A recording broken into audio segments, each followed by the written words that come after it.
the Memphis Grizzlies had an opportunity to beat the Oklahoma City Thunder. That opportunity lasted about 60 seconds in game one, and everything went downhill from there. The Thunder, 51-point win in game one, and I don't know which is worse. What happened in game one or what happened in game three, where you blow a 29-point lead, your best player gets injured, and you showed that, once a situation like that happens, there was no real response to the adversity for Memphis. And some of that's Oklahoma City's insane defense, and Oklahoma City finally coming to life a bit more. But Memphis, just a bad series. I felt they were, maybe at best they could push it to 5. They couldn't even do that. Oklahoma City just absolutely smothered them. Memphis tried to put up a good fight in game 4, but just could not get the job done. And it was a bad series for Memphis. That was going to happen to whoever played Oklahoma City. But Tyler, you had the interesting observation. We were at the game. We were at game 1. And in the first quarter, you were telling me this series was over when one specific thing happened. Yeah. When you get Jaren Jackson Jr., your big man, he gets one-on-one in the post with the guard, namely Alex Caruso. You think, oh boy, size mismatch, easy buckets. You would What think. did Jaren Jackson Jr. do multiple times in that situation in game 1? Passes out. He passed out of it. Said, nah, I don't want any part of that. When your big man's doing that, I'm sorry. Regardless of how many games you think Memphis would have won, that series was over. Yeah. It's done. John Morant felt that Memphis could win some games if he didn't get injured. He had the, if I'm healthy, this is a 2-2 series. We're going back to OKC for game 5. We get one more home game. I don't know if that would have been the case. I mean, I feel like they would have won game 3, but that would have changed how the Thunder would have came out for game 4. I know that's one of those things you really don't like to do when you're analyzing a series is, well, if this thing happens, then you start butterflying, affecting a completely different universe. But I don't know if that would have been the case. And honestly, Tyler, I mean, with how Memphis played in game 1, it felt like this was going to be, 4 straight blowouts. And then you get to game 2, it was the same way. I want to give Memphis a lot of credit for how they came out in game 3 and game 4, but it's just, it was the most obvious comeback of all time once John Morant got hurt. And you should not be able to come back from down 29 in one half. I mean, I get that it's the NBA and everything's possible and all that. But regardless of that, how do you let that happen? I just don't understand how you let that happen. I mean, the Thunder are a 68-win team for a reason. They for are. Whatever, despite the narratives that, the NBA ain't afraid of them, guess what? You don't go win that many games and not be a team that can handle some adversity. And they showed they can do that. So Memphis learned that. And it's one of those deals where if you give a team like that an ounce of momentum, they're going to, take a mile with it. And they did. So that's how it happens in short form. But really, the comments by Ja, I get it. I mean, he's got to be like that because, well, I mean, you can't be a pro player and think that, hey, if I'm in there, it wouldn't have mattered. But I almost feel like, to a degree, the team, I don't want this to sound this way, the team played better without it. And I think that's more so because they were urgent, right? They knew they had to play at a high level without him if they had a shot, if they wanted to have a shot, I should say. So they did that, and you got to give them some credit for fighting the way they did. But yeah, the Thunder were in control of the series, other than game 3, there at the beginning. After that, once the comeback happens, the writing was really on the wall. So say what you want about the John Morant or Dort play. I'm not going to really take a comment on that because I won't come across as biased. Unfortunate, I will say, but just part of it sometimes. Yeah, and I mean, I think it was just an unfortunate play.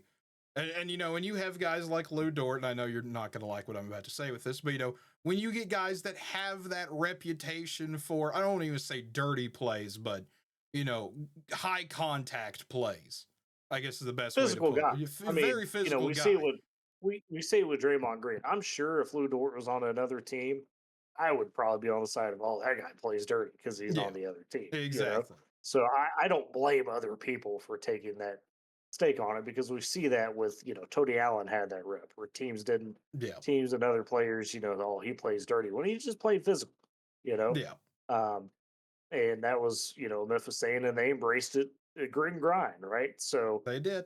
they're just on the other side of the coin this time around. Yeah, and I mean it's the thing that and I'm glad you had brought up the point about they almost seem to play better in that game 4, without Morant because that's the discourse now. And you got to love the NBA where discourse changes, every minute. But, there's a serious conversation that people are starting to have.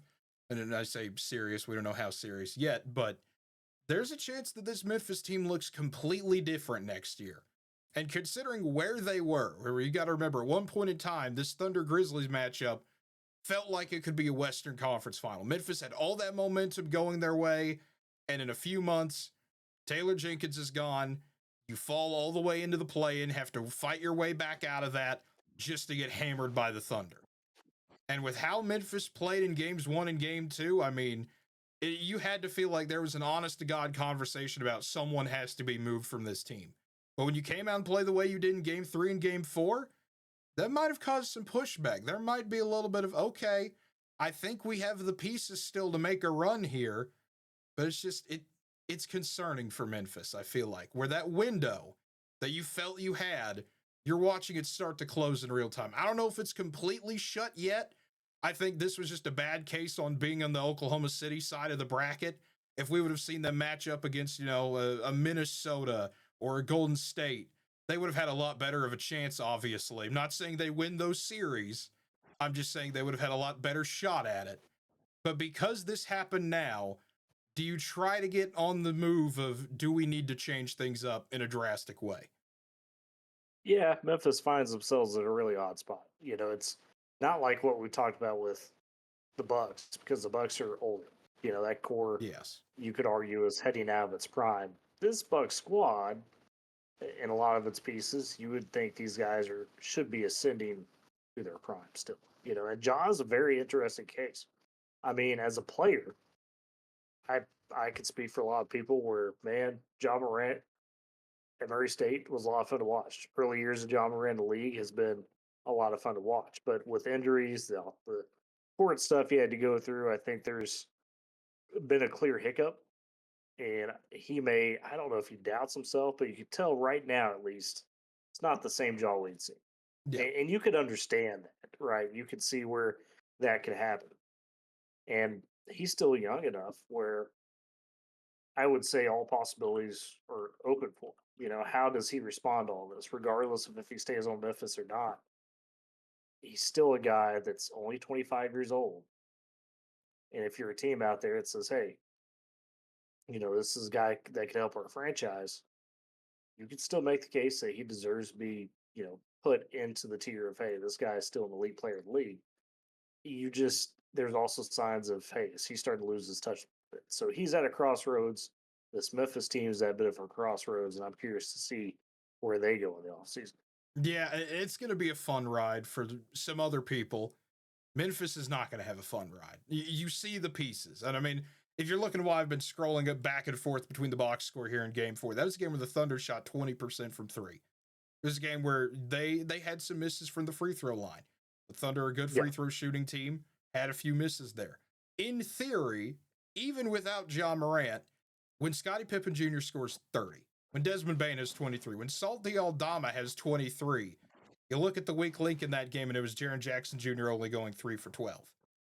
That doesn't happen often, but it happened in that game. Zach Edey even, who, had 7 blocks in that. Give him credit. He had a great defensive performance there. You're never going to be mad about 7 blocks, and you never should be. But, man, it's just, I don't know how you can look at Memphis and some of the pieces they've had. And they'd had some injuries, before this. Morant was not the only injury by any means. But it's just, Memphis is at a weird crossroads. And I don't really know. It's not like Milwaukee. It's exactly like you said. I don't know what you do if you're Memphis. Because you fired Jenkins so late in the season, I feel like you're punting really any big decision to next year.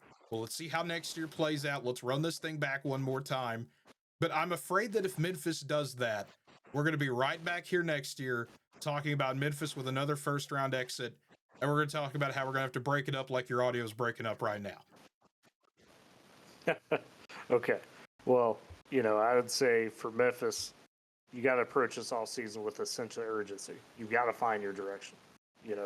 whether that's moving on from a player like John Morant, whether it's keeping him and saying, hey, let's rebuild this thing back around him. Whatever you do, it's got to be approached with urgency because, like you're laying out, you really, really don't want to sit there and waste another season messing around, kind of dragging your feet on this stuff. That's the worst mistake I think these pro sports franchises, whether it's NBA, NFL, you name it, make. They're hesitant to make a mistake, so they don't want to do anything too serious. But whether it works out or not, you need to draw a line in the sand and say, okay, this is the direction we're going. Yeah, and that's going to serve you better in the long run than anything else. Yeah, and that's the part about Memphis that is so weird about this because, if you ask me, like, what move do I think Memphis should make, I don't know if I could really tell you what move they should make. I think this year they were just unlucky, but if we get to this situation again, the hindsight's going to be, well, they should have made a move. Memphis, I think, is in a damned if you do, damned if you don't situation right now. They're in the worst spot you could possibly be. To a degree, but I will say this, us as just commentators, obviously we're not in the locker room every day. We're not around these people.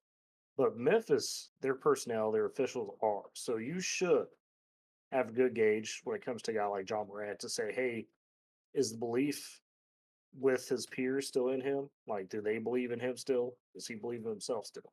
You should have a good sense of that. And if, you can evaluate that, look in the mirror a little bit and say, okay, here's what we know about our team, about our chemistry, how the locker rooms feel. Make your decision off it. Figure out what your core is, whether that's Moran or not, part of that, and run with it. That's the best thing you're going to be able to do. Absolutely. It's going to be an interesting offseason ahead for Memphis, but Tyler, unfortunately for the Grizzlies, fortunately for you, you're gonna be thrilled about the Thunder's ride all the way through on this thing. Yeah. But it is time for Memphis to put the fries in the bag. It's time to pack it up. But folks, as always, if you enjoyed this video, feel free to give it a like. Feel free to subscribe to the channel. I mean, we're slowly continuing to grow, get there. Hopefully one day we'll get that at 200 subscriber mark. 150 is probably more realistic to say than 200, but I'm choosing to aim slightly higher than that. But if we're going that way, 10,000, 100,000, yeah, 1 trillion. Yeah, 1 trillion. Yeah, there we go. There we go. Can we have more subscribers than the Thunder put up points in game 1? Yes, we've passed that, thankfully. That would have been the joke to use. 3 weeks ago, that would have been the perfect joke to use, but we can't use that anymore. But folks, as always, if you enjoyed it, if you've already liked the video, feel free to subscribe to the channel as well. There'll be a little bell icon. Click the notification bell to always be notified when new videos come out. Feel free to go over to Spotify as well. If you don't want to look at my face during it, that's perfectly understandable. Why would you want to look at my face? That's disgusting. Get that out of here. You can go over to Spotify and listen to the episodes instead. And folks, as always, feel free to leave a comment below. What do you think Memphis should do? Should they stay put? Should they make a move? What should they do? They're in that kind of weird crossroads position, or you just want to give your respects to the Memphis Grizzlies as their 2025 season has come to an end. But folks, until next time, have a good one, everybody.